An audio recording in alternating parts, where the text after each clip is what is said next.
अस्सलाम वालेकुम नाजरीन, मैं हूं हुरैन फातिमा और आप देख रहे हैं हिमायती न्यूज HD चैनल। नजर डालते हैं आज की अहम खबर पर। इस्लामाबाद बानी PTI को थाना मारगला में दर्ज मुकदमे में बाइज्जत बरी कर दिया गया। जुडिशियल मजिस्ट्रेट मुरीद अब्बास ने केस के तमाम मुल्जिमान को बाइज्जत बरी किया। तफसीलात के मुताबिक सेशन अदालत में थाना मारगला में दर्ज मुकदमे की समाअत हुई।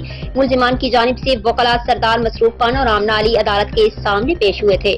बानी PTI को अदालत से एक और बड़ा रिलीफ मिल गया।